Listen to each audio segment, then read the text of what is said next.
Di lain pihak, Ahlu Sunnah secara keseluruhan mengatakan, jika Allah menghendaki, niscaya tidak ada seorang pun yang menyekutukan Allah, tidak ada juga orang yang kufur kepada Allah, serta tidak ada orang yang melanggar perintah Allah. Lalu mengapa mereka masih juga ditentang dalam mengungkapkan kebenaran tersebut?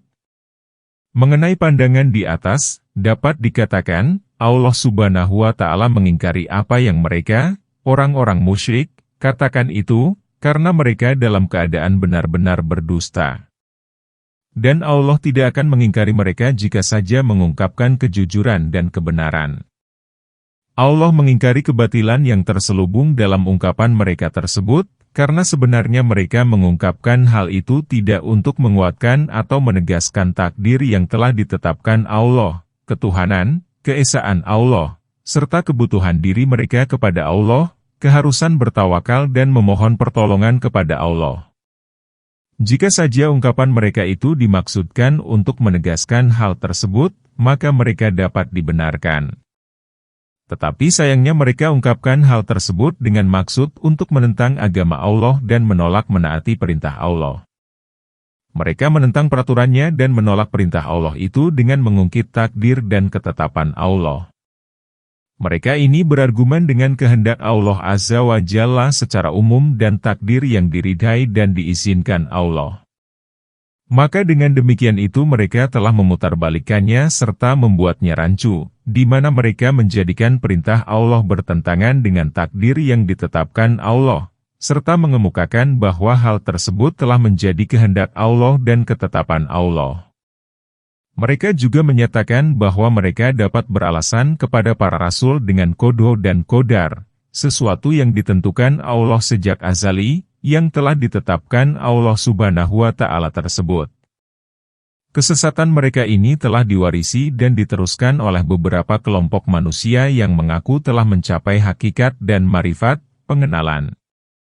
Mereka mengatakan, orang yang sudah sampai pada makrifat, yakin dan tahu, jika sudah melihat hukum, maka telah gugur darinya celaan. Mengenai ungkapan yang membingungkan tersebut, Abu Ismail Abdullah bin Muhammad Al-Ansyari pernah menyinggungnya, di mana dalam buku Manazilus Sairin, bab taubat, ia pernah mengatakan, dalam taubat terdapat 3 hal. 1. Kita harus melihat pada kejahatan dan permasalahan yang ada sehingga kita mengetahui tujuan Allah dalam hal itu, di mana Allah membiarkannya berbuat kejahatan tersebut. Allah Subhanahu wa Ta'ala membiarkan hamba Allah berbuat dosa, untuk salah satu dari 2 makna yaitu untuk mengetahui pelajaran yang terdapat pada qada, sesuatu yang ditetapkan Allah pada makhluknya berupa penciptaan, peniadaan, perubahan, yang telah ditetapkan Allah itu, kemuliaan Allah untuk menerima alasan dari hamba yang melakukan kejahatan itu, dan kemurahan Allah untuk mengampuninya. Makna yang kedua adalah untuk menegakkan alasan keadilan Allah, sehingga Allah akan memberikan hukuman atas dosa yang dilakukan seorang hamba Allah melalui alasan Allah tersebut. 2. Perlu diketahui bahwa orang yang berusaha memahami sunnah Allah tidak secara langsung memberikan kebaikan baginya, karena ia berjalan di antara menyaksikan pemberian dan mencari aib bagi dirinya sendiri. 3. Adalah bahwa musyahadah, penyaksian, seorang hamba terhadap hukum tidak menjadikannya meninggalkan upaya menyebut baik pada kebaikan atau menyebut buruk pada keburukan. Ungkapan terakhir di atas secara lahiriah melarang penyebutan baik pada yang baik dan penyebutan buruk pada yang buruk. Sedangkan peraturan secara keseluruhan dibangun di atas dasar penyebutan baik pada yang baik dan penyebutan buruk pada yang buruk. Bahkan sebaliknya, pengetahuan seseorang akan hukum menambahnya semakin yakin untuk menyebut yang baik itu baik dan yang buruk itu buruk. Setiap kali ma'rifatnya, pengenalannya, akan Allah, asma, nama-nama, sifat, dan perintah Allah meningkat, maka akan semakin teguh keyakinannya untuk menyatakan yang baik itu baik dan yang buruk itu buruk. Ungkapan Syekhul Islam Abu Ismail Al-Harawi di atas sudah sedemikian jelas dalam menyebut buruk apa yang oleh Allah dianggap buruk, dan menyebut baik apa yang oleh Allah dianggap baik. Yang sejalan dengan ungkapannya itu adalah apa yang dikemukakan oleh Abu Abbas Ahmad bin Ibrahim Al-Wasithhi dalam buku syarahnya. Di dalam buku itu ia menyebutkan kaidah kefanaan dan ketidakberdayaan, di mana ia mengatakan, kefanaan merupakan ungkapan dari ketidakberdayaan seorang hamba karena adanya Tuhan dan kekuatan kesadaran akan keberadaan Tuhan itu di dalam dirinya, sehingga hal itu juga yang menjadikan keyakinannya akan keberadaan Allah dan pemahamannya terhadap sifat-sifat Allah semakin bertambah.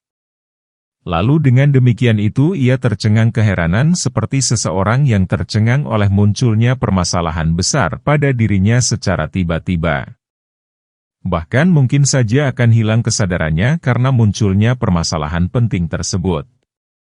Perumpamaan dirinya sama dengan orang yang berdiri di hadapan seorang penguasa besar yang sangat berpengaruh, sehingga kewibawaan dan kekuasaan yang disaksikannya menjadikannya tercengang. Ini hanyalah sebuah perumpamaan, padahal hakikat permasalahannya lebih dari yang demikian itu. Lalu bagaimana dengan orang yang menyaksikan keesaan Allah Azza wa Jalla, sehingga ia temukan segala sesuatu yang ada di dunia ini tidak bergerak kecuali atas takdir dan kehendak Allah. Di hadapan Allah, semuanya itu bagai debu. Yang demikian itu dapat dirasakan dan ditemukan seorang hamba melalui penglihatan hati kecil secara benar, yang ditempuh setelah tasfiyah, mensucikan kehidupan kaum muslim dari dosa-dosa kesyirikan dan membersihkan sunnah Nabi dari riwayat-riwayat palsu, dan berlatih mengamalkan syariat, peraturan dan memikul beban yang terdapat pada peraturan itu sendiri. Juga dengan cara menghiasi diri dengan akhlak Islam supaya dengan demikian itu Allah membersihkan semua kotoran dari dalam diri hamba Allah dan menyingkapkan bagi hatinya tabir sehingga ia dapat melihat hakikat segala sesuatu. Ketika tampak oleh seorang hamba cahaya musyahadah, penglihatan penyaksian, hakiki yang bersifat rohani yang menunjukkan pada keagungan dan keesaan Allah, hilanglah keberadaan yang ada pada hamba tersebut, laksana hilangnya waktu malam karena cahaya matahari. Pada saat itu iman dan keyakinannya pun semakin bertambah. Bahkan mungkin keimanannya tersebut menutup hatinya dari segala sesuatu sehingga keberadaannya seperti hayalan yang tegak berdiri beribadah di hadapan Sang Maha Kuasa. Setelah itu penglihatan dan kesadarannya yang benar akan kembali kepadanya dalam melihat segala sesuatu. Demikian itulah keberadaan yang sesungguhnya, di mana ia dapat melakukan segala sesuatu dengan mendapatkan pancaran iman dan keyakinan. Bahkan lebih dari itu ia akan merasakan adanya wujud lain yang oleh Allah Azza wa Jalla ia diperkenankan untuk melihatnya, sehingga ia pun sampai pada makam yang dituju setelah melalui berbagai rintangan dan halangan. Sisi lainnya adalah bahwa seorang hamba yang fani, tidak kekal, pada saat kefanaannya itu berlangsung sebelum sampai pada makam kebakaan, keabadian, maka hatinya akan tertutup dari sikap zuhud, sabar, dan wara, menjaga diri. Yang demikian itu tidak berarti bahwa makam-makam tersebut lepas dari seorang hamba, tetapi berarti bahwa tempat penyaksian telah disingkirkan dari dalam hatinya dan hanya dapat bernaung pada keadaan yang dirasakannya. Jika hati seorang hamba itu diperiksa, maka akan ditemukan di dalamnya kezuhudan, kewaraan, hakikat rasa takut dan berharap tertutup oleh tumpukan berbagai keadaan wujudiah yang mempersempit hati untuk bergerak. Jika Anda telah mengetahui hakikat tersebut di atas, niscaya akan terungkap permasalahan yang terkandung dalam ungkapan, sesungguhnya penyaksian seorang hamba terhadap hukum tidak menjadikannya meninggalkan upaya menyebut baik pada kebaikan atau menyebut buruk pada keburukan karena keberhasilan yang telah diperolehnya dalam memahami makna hukum. Artinya, bahwa sifat hukum Allah memenuhi pandangan hatinya, sehingga ia dapat menyaksikan ketentuan, kebijakan, dan keputusan Allah Subhanahu wa Ta'ala terhadap segala sesuatu. Selain ia juga dapat menyaksikan segala sesuatu itu bersumber dari keputusan, ketentuan, dan kehendak Allah. Hal itu disebut sebagai suatu kesatuan yang menyeluruh, karena pandangan seorang hamba terfokus pada Tuhannya dalam setiap ketetapan yang berlaku di alam jagat raya ini. Dalam pengamatan terhadap hukum dan ketetapan yang darinya bersumber berbagai tindakan itu menyatu hatinya. Dan karena kelemahan hatinya saat penyatuan tersebut, maka hatinya tidak mampu membedakan antara yang baik dan yang buruk. Dari apa yang disampaikan oleh Syekh Abu Abbas Ahmad bin Ibrahim Al-Wasiti dapat disimpulkan bahwa suatu perbuatan itu mempunyai dua sisi. Satu, sisi yang berkaitan dengan Tuhan, yaitu berupa qada dan takdir Allah yang ditetapkan baginya, dan dua, sisi yang berkaitan dengan manusia itu sendiri, yang darinya amal perbuatan itu bersumber. Dan seorang hamba itu mempunyai dua pengamatan. Pertama, pengamatan terhadap sisi yang pertama, dan pengamatan terhadap sisi yang kedua tersebut di atas. Suatu kesempurnaan akan terwujud jika salah satu dari kedua pengamatan itu tidak hilang sehingga ia dapat menyadari qada, takdir, dan kehendak Allah. Dan pada saat yang bersamaan ia juga menyaksikan perbuatan, kejahatan, dan atau ketaatan. Dengan demikian itu, ia dapat menyaksikan makna ketuhanan dan penghambaan. Sehingga dalam hatinya menyatu makna firman Allah Azza wa Jalla, yaitu bagi siapa di antara kalian yang mau menempuh jalan yang lurus. Surat Al-Takwir ayat 28. Juga firman Allah, dan kalian tidak mampu menempuh jalan itu, kecuali jika dikehendaki Allah. Surat Al-Insan ayat 30. Demikian juga dengan firman Allah, sekali-kali tidak demikian halnya. Sesungguhnya Al-Quran itu adalah peringatan. Maka barang siapa menghendaki, niscaya ia mengambil pelajaran darinya, Al-Quran. Dan mereka tidak akan mengambil pelajaran darinya kecuali jika Allah menghendakinya. Dia, Allah, adalah Tuhan yang kita patut bertakwa kepada Allah dan berhak memberi ampun. Surat Al-Mudatsir ayat 54-56. Di antara manusia ada yang membuka hatinya untuk memberikan tempat bagi kedua hal tersebut di atas. Tetapi ada juga yang tidak memberikan tempat di hatinya bagi bersatunya dua hal itu, sehingga ia hanya melihat pada sisi ketaatan dan kemaksiatan dengan mengesampingkan penglihatan terhadap ketetapan Tuhan tetapi tidak mengingkarinya. Sehingga dengan demikian itu tidak tampak olehnya kecuali bekas dari perbuatan yang dikerjakannya itu dan ketetapan peraturan yang demikian itu tidak akan membahayakannya jika keimanan pada ketetapan Allah itu bersemayam dalam hatinya. Ada juga yang hanya melihat pada ketetapan dan takdir Tuhan dengan mengesampingkan pengamatan terhadap usaha, ketaatan, dan kemaksiatan terhadap Allah. Jika ia tidak melihat suatu perbuatan, lalu bagaimana mungkin ia akan menyatakan bahwa perbuatan itu baik atau buruk? Yang demikian itu juga tidak membahayakan dirinya jika pengetahuannya akan kebaikan dan keburukan amal perbuatan sudah bersemayam dalam hatinya. Lalu di mana posisi hal tersebut di atas dari argumen musuh-musuh Allah di mana mereka berargumen dengan mengemukakan kehendak dan takdir Allah untuk menghapuskan perintah dan larangan Allah. Selain itu, mereka juga mengemukakan bahwa semua perbuatan mereka baik amal kebaikan maupun maksiat adalah ketaatan, karena semua perbuatannya itu sejalan dengan kehendak Allah yang telah ditetapkannya berupa takdir. Seandainya mereka disulut kemarahannya oleh suatu perbuatan yang dilakukan oleh orang lain atau hak-hak mereka ditindas, niscaya mereka akan menyatakan bahwa perbuatannya itu bukan sebagai sebuah ketaatan meskipun perbuatan itu sejalan dengan kehendak orang tersebut. Dengan demikian, tidak ada yang berargumen dengan takdir Allah Subhanahu wa Ta'ala untuk meniadakan perintah dan larangan Allah kecuali orang yang paling bodoh, tersesat lagi mengikuti hawa nafsunya sendiri. Perhatikanlah firman Allah Azza wa Jalla setelah Allah menceritakan musuh-musuh Allah argumen mereka dengan menggunakan kehendak dan takdir Allah untuk meniadakan apa yang diperintahkan Rasul Allah kepada mereka, katakanlah, Allah mempunyai alasan yang jelas lagi kuat. Maka jika Dia menghendaki, pasti Dia memberikan petunjuk kepada kalian semuanya. Surat Al-An'am ayat 149.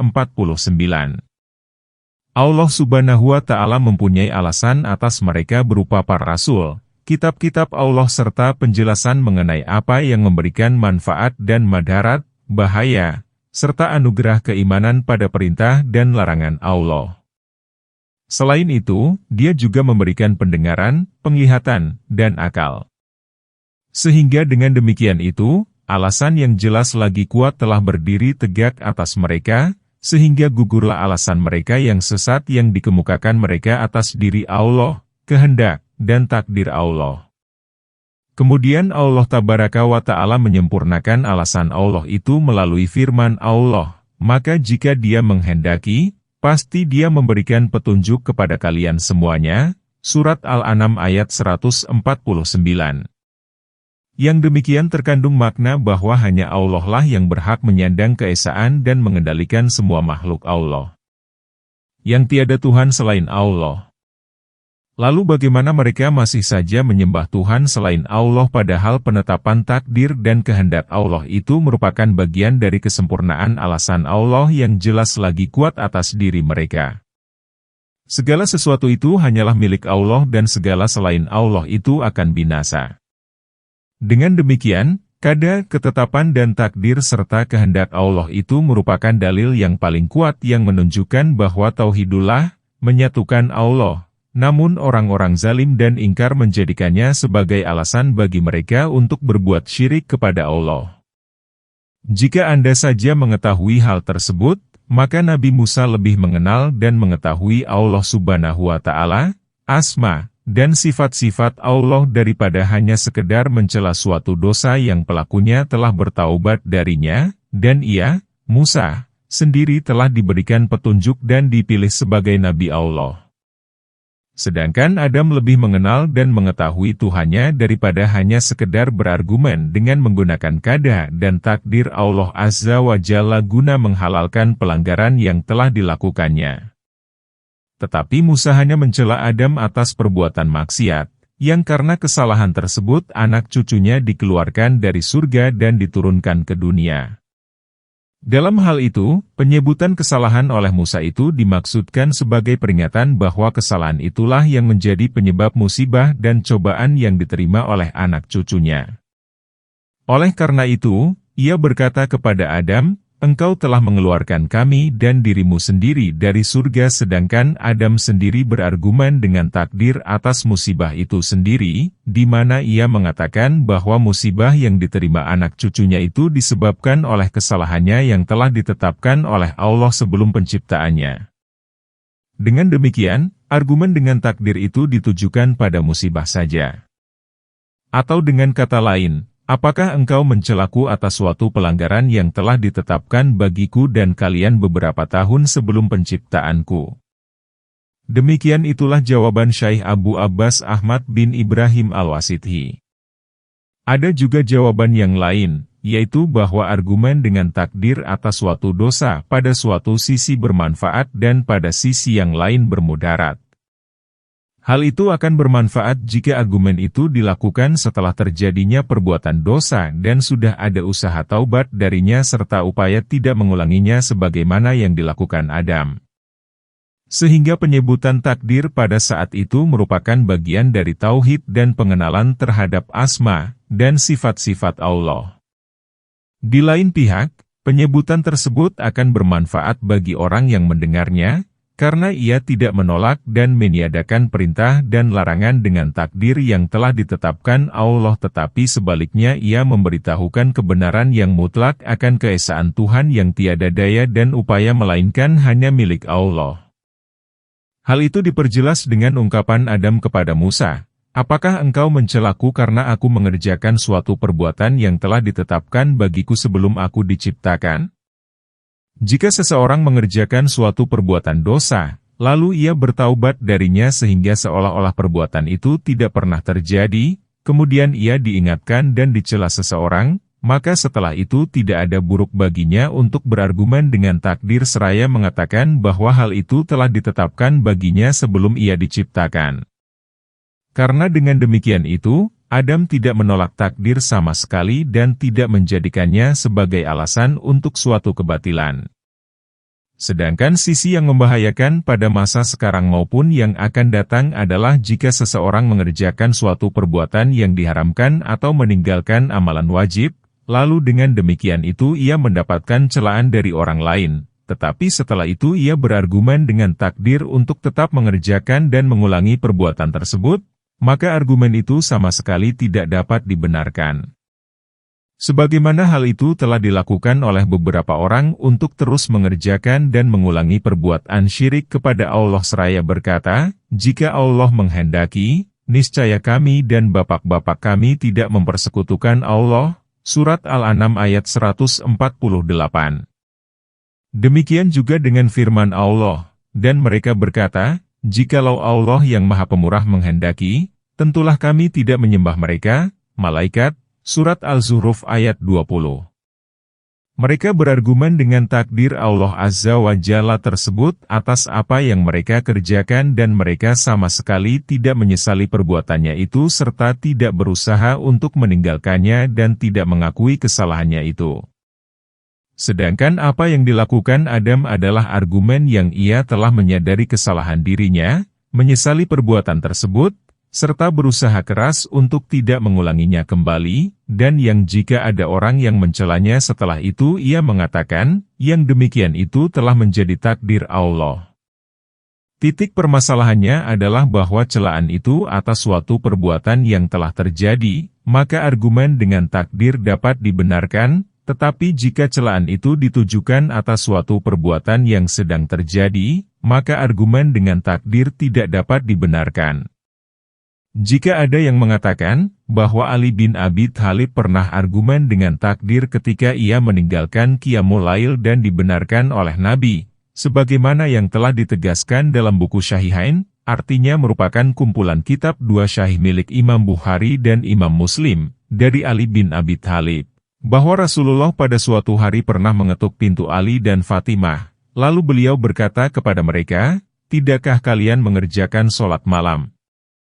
Setelah itu, Ali bin Abi Thalib berkata, "Ya Rasulullah, sesungguhnya jiwaku berada di tangan Allah. Jika Allah berkehendak untuk membangunkan, maka Allah pasti akan membangunkannya."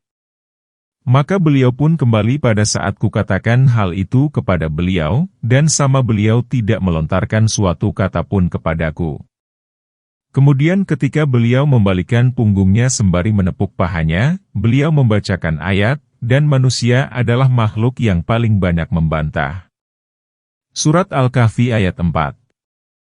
Bahwa Ali bin Abi Thalib tidak argumen dengan takdir untuk meninggalkan suatu kewajiban atau mengerjakan suatu larangan, tapi ia hanya menyatakan bahwa dirinya dan Fatimah berada di tangan Allah. Jika menghendaki, maka Allah akan membangunkan mereka berdua dari tidur mereka. Dan hal itu sesuai dengan sabda Nabi pada malam ketika para sahabat tertidur di suatu lembah. "Sesungguhnya Allah telah mencabut arwah kita kapan saja Dia menghendakinya, dan mengembalikannya kapan saja Dia menghendakinya." Argumen seperti itu dibenarkan dan diperkenankan, karena orang tidur secara tidak berlebihan dan berargumen dengan takdir secara tidak berlebihan pula dapat dibenarkan. Nabi Muhammad telah memberikan bimbingan dalam berargumen dengan takdir pada suatu masalah yang bermanfaat bagi seorang hamba. Yaitu seperti yang terkandung dalam hadis yang diriwayatkan Imam Muslim dalam buku syahihnya, dari Abu Hurairah, ia menceritakan, Rasulullah telah bersabda, "Orang mukmin yang kuat lebih baik dan lebih dicintai Allah daripada orang mukmin yang lemah dalam segala kebaikan.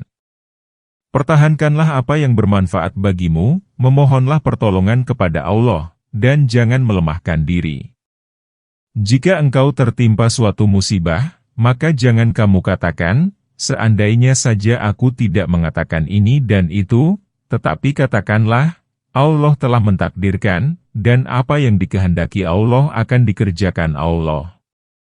Sesungguhnya kata, "lau", seandainya, merupakan kata yang memberikan kesempatan bagi perbuatan syaitan. Hadis di atas mengandung beberapa unsur iman yang paling penting. Salah satunya adalah bahwa Allah menyandang sifat pencinta, dan Dia benar-benar mencintai.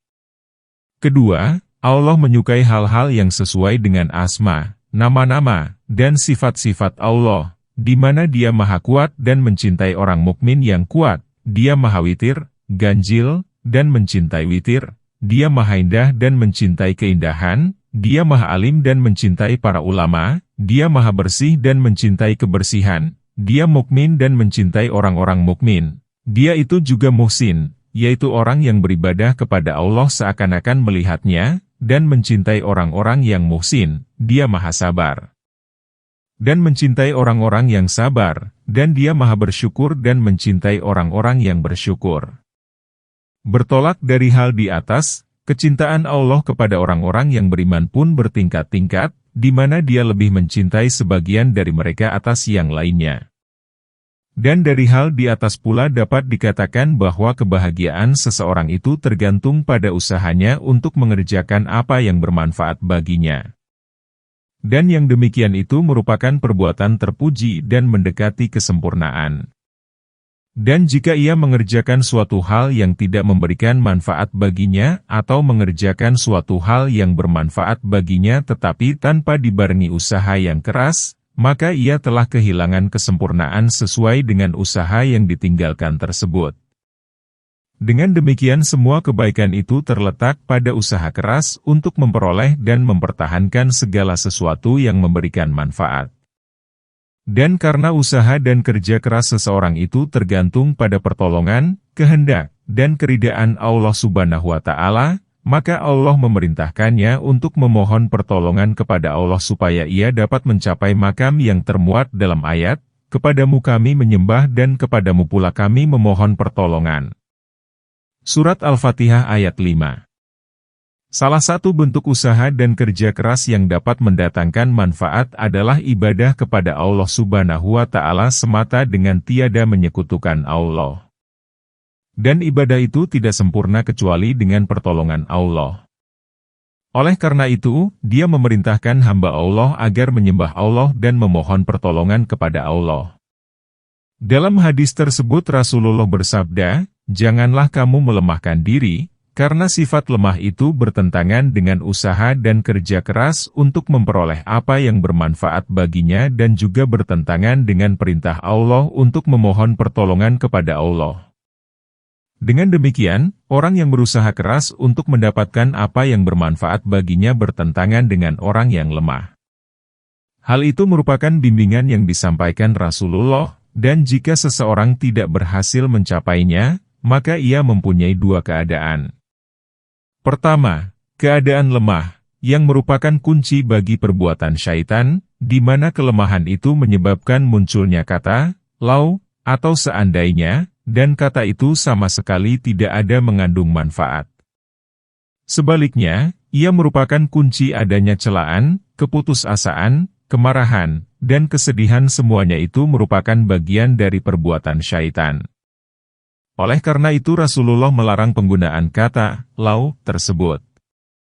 Dan beliau memerintahkan untuk menggunakan keadaan kedua, yaitu melihat dan memahami takdir, yang jika telah ditetapkan baginya suatu ketetapan, maka tidak akan ada yang dapat mengalahkannya. Dengan demikian itu, tidak ada yang lebih bermanfaat baginya selain memahami takdir dan kehendak Allah Tabaraka wa Ta'ala, yang mengharuskan adanya takdir tersebut. Oleh karena itu, beliau bersabda, "Jika engkau tertimpa musibah, maka janganlah engkau mengatakan, 'Seandainya aku tidak mengerjakan ini dan itu.' Tetapi katakanlah, Allah telah mentakdirkan dan apa yang dikehendaki akan dikerjakan Allah." Dengan demikian itu Rasulullah telah memberikan bimbingan untuk memperoleh apa yang bermanfaat bagi seseorang dalam dua keadaan, yaitu keadaan tercapainya apa yang diinginkan dan keadaan tidak tercapainya keinginan tersebut.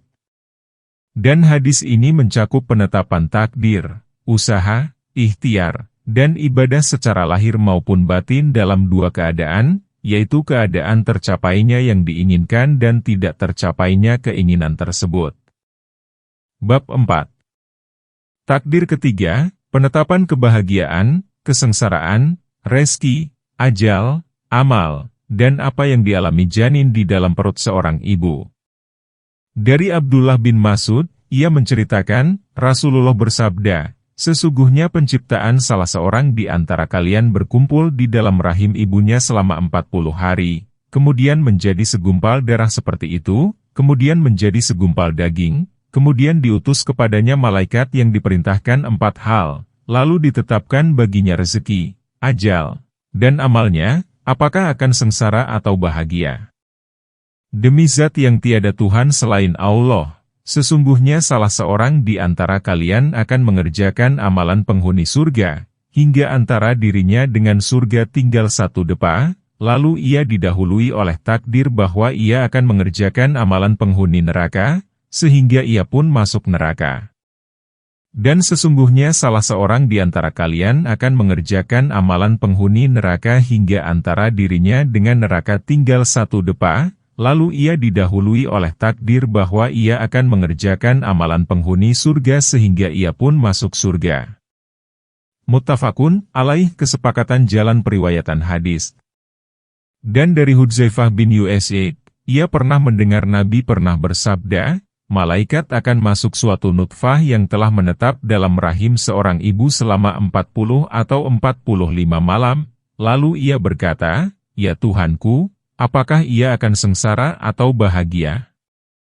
Kemudian hal itu ditetapkan. Setelah itu ia mengatakan, "Ya Tuhanku, apakah laki-laki atau perempuan?" Maka hal itu pun ditetapkan. Selanjutnya dia menetapkan amal, bagian, ajal, dan rezekinya. Lalu lembaran itu ditutup dengan tidak ditambah atau dikurangi. Dari Amir bin Watsilah, bahwasanya ia pernah mendengar Abdullah bin Mas'ud berkata, orang sengsara adalah yang telah sengsara dalam perut ibunya, dan orang bahagia adalah orang yang memberi nasihat, mengingatkan orang lain. Kemudian ia mendatangi salah seorang sahabat Rasulullah yang bernama Hudzaifah bin Usaid al-Ghifari. Selanjutnya ia memberitahukan mengenai ucapan Ibnu Mas'ud tersebut seraya bertanya, bagaimana seseorang akan merasakan kebahagiaan dengan amal orang lain. Maka Hudzaifah pun menjawab, apakah hal itu membuatmu terheran? Sesungguhnya aku pernah mendengar Rasulullah bersabda, jika suatu nutfah itu telah bersemayam selama 42 malam, maka Allah akan mengutus kepadanya 1 malaikat, lalu ia membentuknya, menciptakan pendengaran, penglihatan, kulit, daging, dan tulangnya. Setelah itu malaikat itu berkata, "Ya Tuhanku, apakah ia, nutfah, ini laki-laki atau perempuan?" Maka Tuhanmu segera menentukan apa yang dikehendaki Allah, dan sang malaikat pun menulisnya. Setelah itu malaikat itu berkata, "Ya Tuhanku, bagaimana ajalnya?" Maka Tuhanmu menentukan apa yang menjadi kehendak Allah, dan malaikat pun menulisnya. Selanjutnya ia berkata, "Ya Tuhanku, bagaimana rezekinya?" Maka Tuhanmu menentukan rezekinya sesuai kehendak Allah, dan malaikat pun menulisnya. Kemudian sang malaikat pun keluar dengan membawa lembar catatan melekat pada tangannya, dan ia tidak menambah atau mengurangi apa yang telah diperintahkan kepadanya.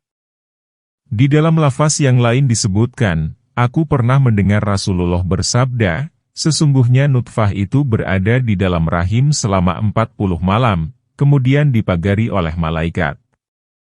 Zuhair bin Muawiyah mengatakan, aku kira ia mengatakan, iya, malaikat, itulah yang menciptakannya, lalu ia mengatakan, ya Tuhanku, apakah ia laki-laki atau perempuan? Maka Allah menjadikannya laki-laki atau perempuan. Setelah itu malaikat berkata, ya Tuhanku, diciptakan normal atau tidak normal? Maka Allah pun menjadikannya normal atau tidak normal. Selanjutnya malaikat berkata, ya Tuhanku, bagaimana rezeki, ajal, dan akhlaknya?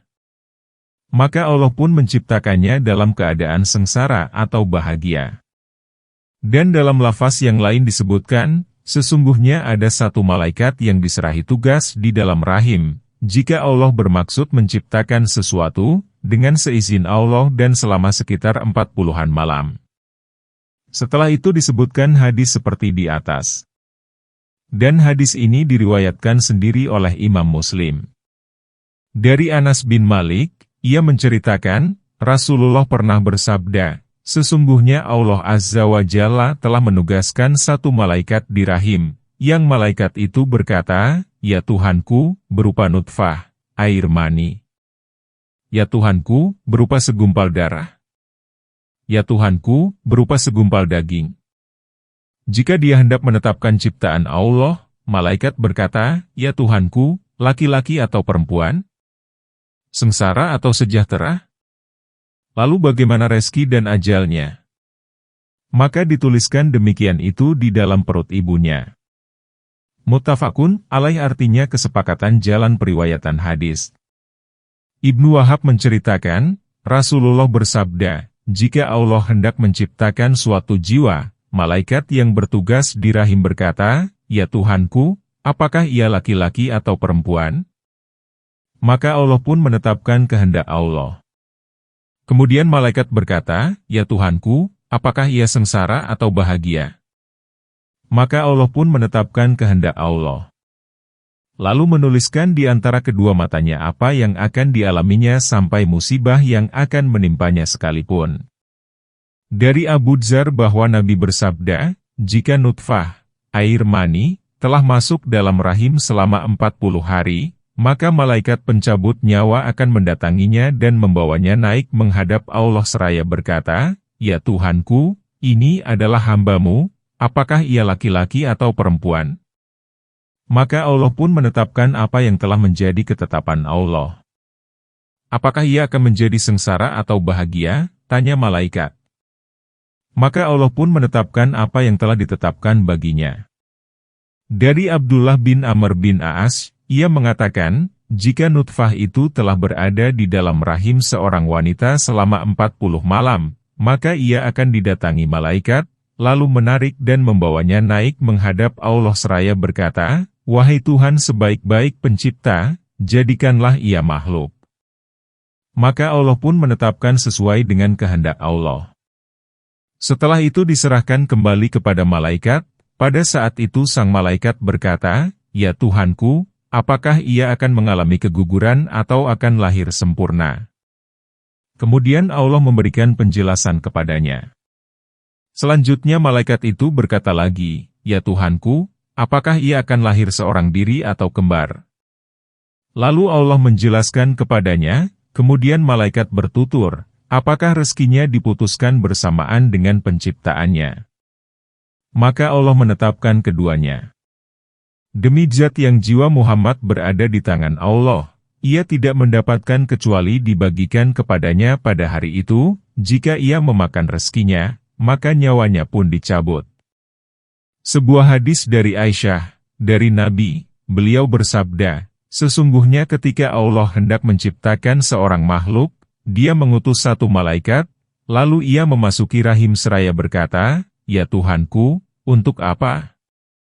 Maka Allah bertutur, "Laki-laki atau perempuan atau terserah aku menciptakan di dalam rahim tersebut." Lalu berkata, "Ya Tuhanku, apakah ia akan sengsara atau bahagia?" Allah berkata, "Sengsara atau bahagia." Malaikat bertanya lagi, "Bagaimana ajalnya?" Dia menjawab, "Begini dan begitu." Malaikat bertanya lagi, "Bagaimana bentuk dan akhlaknya?" Dia menjawab, "Begini dan begitu." Tidak ada sesuatu pun melainkan dia menciptakannya di dalam rahim. Dari Ibnu Darda dari Nabi, beliau bersabda, Allah Azza wa Jalla telah selesai melakukan 5 hal dari setiap hamba yaitu, ajal, rezeki, tempat pembaringannya, dan kesengsaraan atau kebahagiaannya. Dari Ibnu Abbas, ia mengatakan, jika nutfah itu telah berada di dalam rahim selama 4 bulan 10 hari, lalu ditiupkan padanya roh, kemudian bersemayam selama 40 malam. Setelah itu diutus kepadanya malaikat, lalu menggendongnya di atas punggungnya serta menetapkan baginya sengsara atau bahagia. Nabi bersabda, orang bahagia adalah yang bahagia di dalam perut ibunya. Nabi bersabda, orang yang sengsara adalah yang sengsara dalam perut ibunya. Dan orang yang bahagia adalah yang bahagia dalam perut ibunya. Said menceritakan, mengatakan, orang yang sengsara adalah yang sengsara di dalam perut ibunya dan orang yang bahagia adalah orang yang mau mengingatkan orang lain. Abdullah bin Mas'ud dia mengatakan, sesungguhnya sebenar-benar ucapan adalah kitabullah dan sebaik-baik petunjuk adalah petunjuk Muhammad. Seburuk-buruk perkara adalah perkara yang baru dalam agama, maka ikutilah dan jangan berbuat bid'ah. Karena sesungguhnya orang yang sengsara adalah orang yang sengsara dalam perut ibunya dan orang yang bahagia adalah orang yang mau mengingatkan orang lain. Sesungguhnya seburuk-buruk riwayat adalah riwayat bohong, dan seburuk-buruk perkara adalah perkara baru dalam agama, dan setiap yang akan datang itu sudah dekat. Al-Tabari juga menyebutkan riwayat Abu Ishaq dari Abu Anduh, bahwa ia senantiasa datang pada hari Kamis dalam keadaan berdiri dan tidak duduk seraya berkata, sebenarnya ia ada dua. Sebaik-baik petunjuk adalah petunjuk Muhammad dan sejujur-jujur ucapan adalah kitabullah. Seburuk-buruk perkara adalah sesuatu yang baru dalam agama dan setiap yang baru dalam agama itu adalah sesat. Sesungguhnya orang yang sengsara itu adalah yang sengsara dalam perut ibunya, dan orang yang bahagia adalah yang mau mengingatkan orang lain. Ketahuilah janganlah kalian tergiur oleh panjangnya angan-angan dan jangan pula engkau tertipu oleh harapan. Sesungguhnya semua yang akan datang itu dekat, sedangkan yang jauh itu tidak akan datang. Dan sesungguhnya sejahat-jahat manusia adalah yang menganggur di siang hari dan menjadi bangkai di malam hari. Sesungguhnya membunuh orang mukmin itu suatu kekufuran dan mencacinya merupakan suatu kefasikan. Tidak diperbolehkan bagi seorang muslim untuk mendiamkan saudaranya lebih dari 3 hari. Ketahuilah bahwa seburuk-buruk riwayat adalah riwayat bohong, dan kebohongan itu tidak boleh dilakukan baik secara sungguh-sungguh maupun main-main, tidak juga kebohongan itu dapat mengembalikan kejernihan seseorang dan tidak juga menyelamatkannya. Ketahuilah bahwa kebohongan itu membawa kepada kejahatan dan kejahatan itu membawa ke neraka. Dan sesungguhnya kejujuran itu membawa kepada kebaikan dan kebaikan itu membawa ke surga. Orang yang jujur itu disebut sebagai orang jujur dan baik, sedangkan orang bohong disebut sebagai pembohong dan jahat. Dan sesungguhnya aku pernah mendengar Rasulullah pernah bersabda, sesungguhnya jika seorang hamba itu berbuat jujur sehingga Allah menetapkannya sebagai orang jujur di sisi Allah. Dan ia akan berbuat dusta sehingga ia ditetapkan sebagai pendusta di sisi Allah. Ketahuilah, apakah kalian mengetahui arti idah? Itulah adu domba yang mengakibatkan kerusakan di tengah-tengah umat manusia. Hadis ini mutawatir yang berasal dari Abdullah